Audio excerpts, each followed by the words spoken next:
V2 PTE Academic. We are providing online PTE coaching and monthly practice test. You can also stay connected with us. Facebook, Instagram and Telegram. For more information visit our WhatsApp on given number. Subscribe our YouTube channel and press the bell icon for more updates.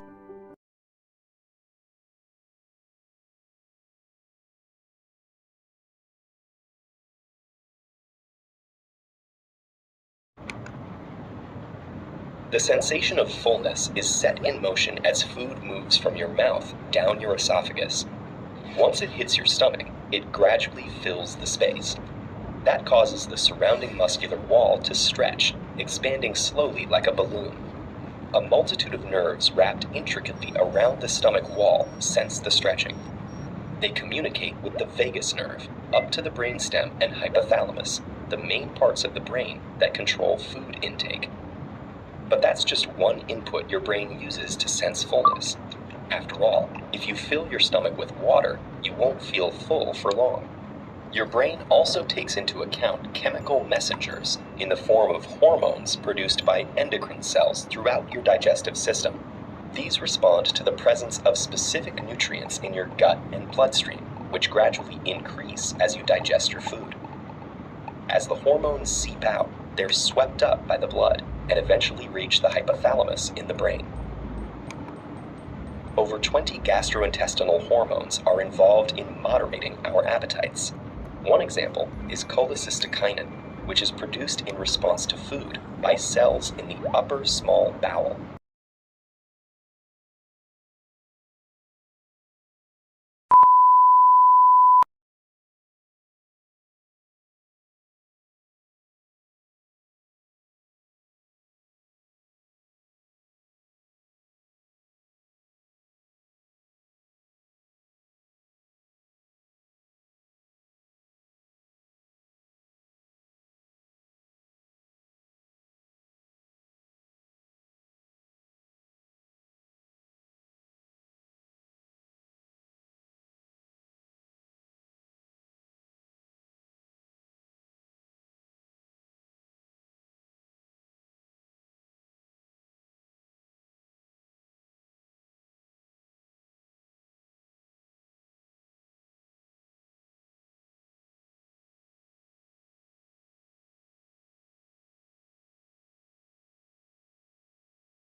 How do schools of fish swim in harmony?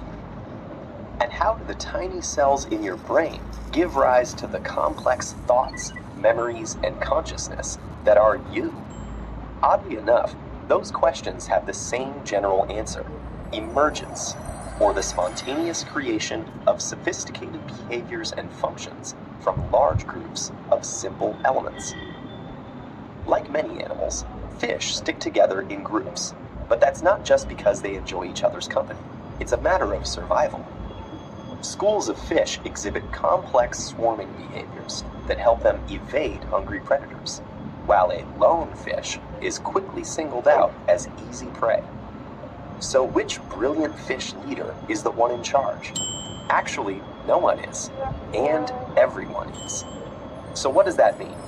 While the school of fish is elegantly twisting, turning, and dodging sharks in what looks like deliberate coordination,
What is bipolar disorder?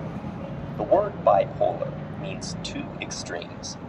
For the many millions experiencing bipolar disorder around the world, life is split between two different realities, elation and depression. Although there are many variations of bipolar disorder, let's consider a couple. Type 1 has extreme highs alongside the lows, while Type 2 involves briefer, less extreme periods of elation interspersed with long periods of depression. For someone seesawing between emotional states, it can feel impossible to find the balance necessary to lead a healthy life. Type 1's extreme highs are known as manic episodes, and they can make a person range from feeling irritable to invincible. But these euphoric episodes exceed ordinary feelings of joy, causing troubling symptoms like racing thoughts, sleeplessness, rapid speech, impulsive actions, and risky behaviors. Without treatment, these episodes become more frequent, intense, and take longer to subside.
Many people know that the kangaroo is a marsupial from the family Macropodidae. There are about 69 species of kangaroos in the world. They live in Australia, New Guinea, and the nearby islands. Also, everyone knows that kangaroo females have a special pouch where they carry their cubs. But not everyone knows that a kangaroo has a very short pregnancy term. A baby is born about a month after conception.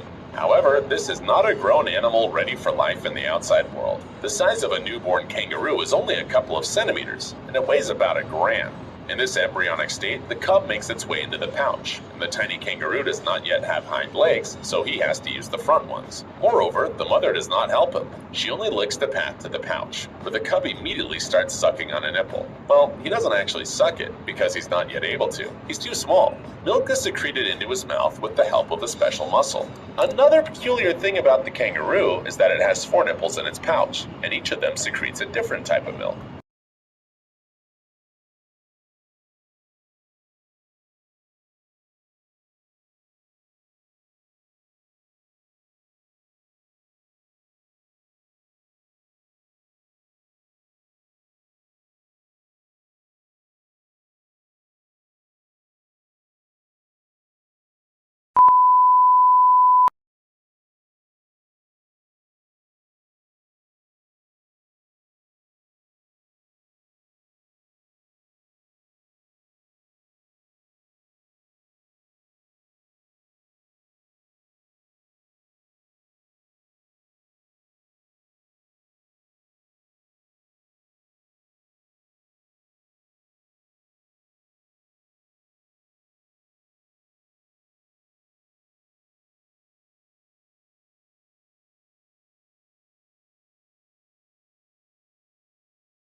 In 2019, a study led by Zurich's Crowther Lab analyzed satellite imagery of the world's existing tree cover. By combining it with climate and soil data and excluding areas necessary for human use, they determined Earth could support nearly 1 billion hectares of additional forest. That's roughly 1.2 trillion trees. This staggering number surprised the scientific community, prompting additional research. Scientists now cite a more conservative but still remarkable figure. By their revised estimates, these restored ecosystems could capture anywhere from 100 to 200 billion tons of carbon, accounting for over 1/6 of humanity's carbon emissions. More than half of the potential forest canopy for new restoration efforts can be found in just 6 countries, and the study can also provide insight into existing restoration projects like the Bond Challenge, which aims to restore 350 million hectares of forest by 2030.